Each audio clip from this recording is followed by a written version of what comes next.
À partir de la paracha Vaikra, je voudrais donner une explication sur le sel du Homer. On a l'habitude, le premier soir, on compte l'Homer, de donner des petits sachets de sel. Attention, quand vous passez devant la police, qui n'imagine pas que c'est... ils auront du mal à comprendre que c'est du sel et pas autre chose qu'il y a dedans. Mais enfin bon, dans la paracha Vaikra, il y a un chapitre 2, une succession de versets qui est très remarquable. Le chapitre 2, verset 11, est marqué « Kol ha-mincha asher takrivu l'Hashem » toute offrande que vous allez offrir à Hachem, « lo te'aseh chametz » vous ne ferez pas chametz. « Kichol seor vechol devash » « lo te'aktir b'minui shel Hachem » on dit parce que tout ce qui va être par le vin ou lié au sucre, le sucre, c'est pas forcément du miel, mais c'est le miel des fruits. Donc pas de fruits sucrés, pas de dattes, ni de figues, ni de levain. Donc là, on voit que dans le Beth Amikdash, on n'avait que du kasher le Pessah, toute l'année. Et puis d'un seul coup, le verset qui suit, Korban Reshit takrivu otam l'Hashem, le Korban Reshit, il faudra l'amener. Et Rachid nous dit, c'est quoi Korban Reshit? C'est les Shte Alechem, les deux pains de Hatzeret, de Shavuot, qui sont Chametz. Donc quelque part, c'est un petit peu, toujours on nous donne une règle, après l'exception à la règle.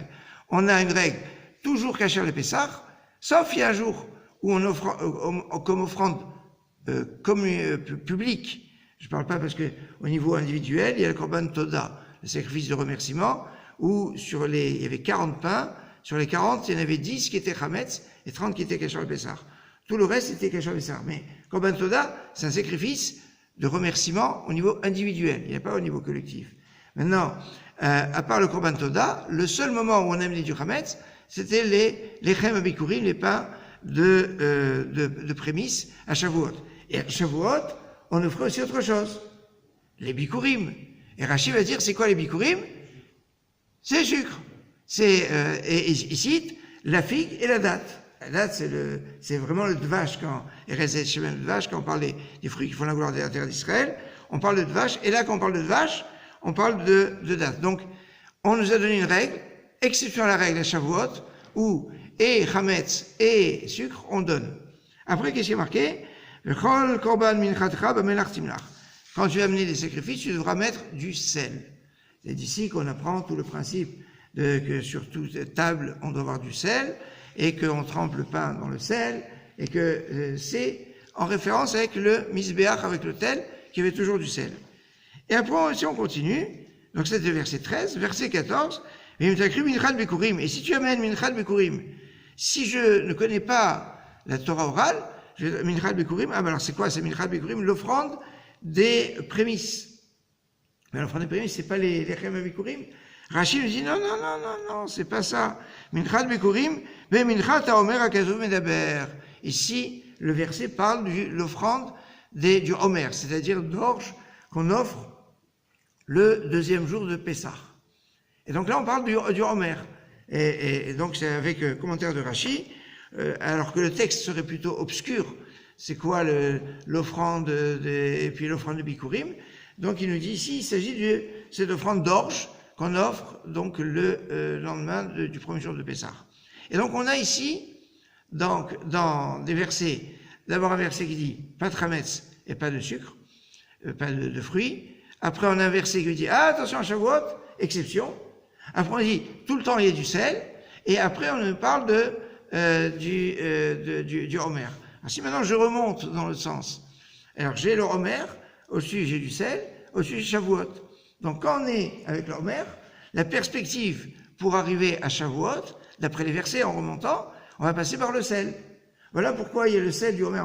On compte Homer, on dit le sel, pour référence au passouk qui nous dit qu'il y a du sel, qui est dans la perspective d'arriver à Shavuot, qui est finalement à l'envers de ce qu'on retrouve donc entre le temps et entre ce qu'il y a dans les psukim. Je vais vous faire partager ces petites réflexions sympathique. En ce qui concerne les horaires, comme vous avez peut-être pu remarquer, ce soir on reste à Mincha à 18h45, bien qu'on ait changé d'horaire, mais c'est pour ne pas vous faire rentrer trop tard, pour pas se mettre à table pour les enfants, etc., à des horaires compliqués.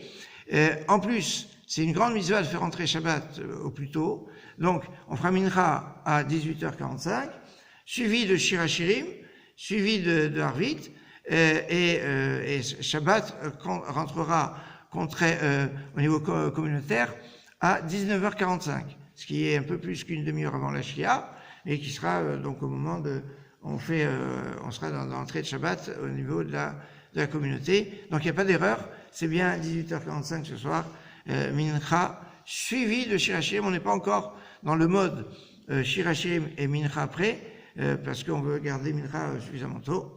Shabbat Shalom.